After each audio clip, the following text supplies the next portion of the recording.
Bonjour à toutes et à tous. Je voudrais aborder aujourd'hui un thème assez sensible en entreprise, celui du harcèlement sexuel et des agissements sexistes.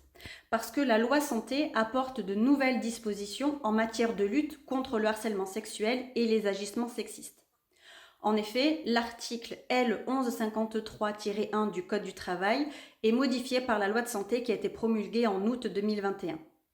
Et du coup, de nouvelles situations sont envisagées.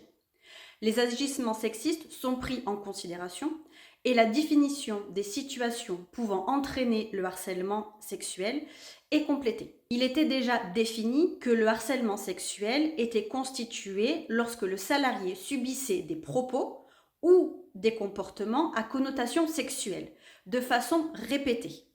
La notion de répétition est très importante dans la définition et dans la preuve du harcèlement. Donc, propos ou comportements à connotation sexuelle répétée portant atteinte à la dignité du salarié en raison de leur caractère dégradant ou humiliant, ou alors s'ils créent une situation intimidante, hostile ou offensante. La nouvelle rédaction du Code du travail sur le sujet précise que le harcèlement sexuel est caractérisé lorsqu'un même salarié subit de tels propos ou de tels comportements venant de plusieurs personnes, de manière concertée ou alors à l'instigation de l'une d'elles, si chacune d'elles n'agit pas de façon répétée.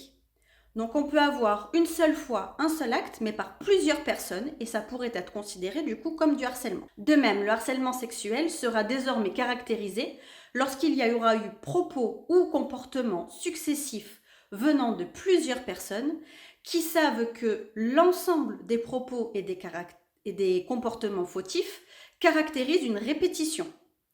La question de preuve et de charge de la preuve aura donc une très grande importance. Enfin, les pressions graves, même non répétées, mais exercées dans le but d'obtenir un acte de nature sexuelle, sera aussi assimilée à du harcèlement sexuel. En fait, la définition de harcèlement sexuel et d'agissement sexiste au sens du Code du travail et au sens du Code pénal se sont alignés. Avec cette réforme, la prévention en matière de santé, sécurité et conditions de travail est renforcée et l'employeur voit la portée de sa responsabilité encore plus étendue. Des actions de prévention seront menées et suivies par les salariés, ce qui devra être justifié par l'employeur, comme dans une sorte de passeport prévention.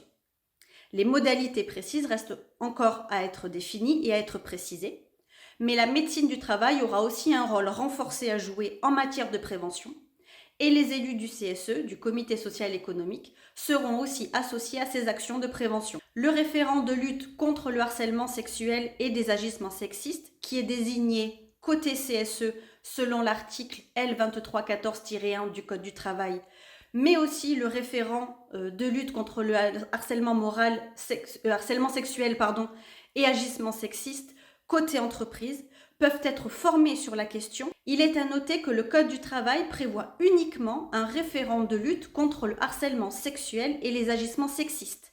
Mais il n'y a pas de référent à proprement parler concernant le harcèlement moral. Cela étant, les élus du CSE, comme l'employeur, restent tout à fait compétents et acteurs en la matière, de par leur mission obligatoire en termes de santé, sécurité, conditions de travail. N'oublions pas que l'employeur a une obligation de résultat à ce sujet. Les élus du CSE, en termes de prévention des risques professionnels et de leur position d'intermédiaire en cas d'événements individuels ou collectifs dans le cadre du travail, peuvent tout à fait aussi intervenir. Notre équipe se tient à votre disposition pour toute information complémentaire.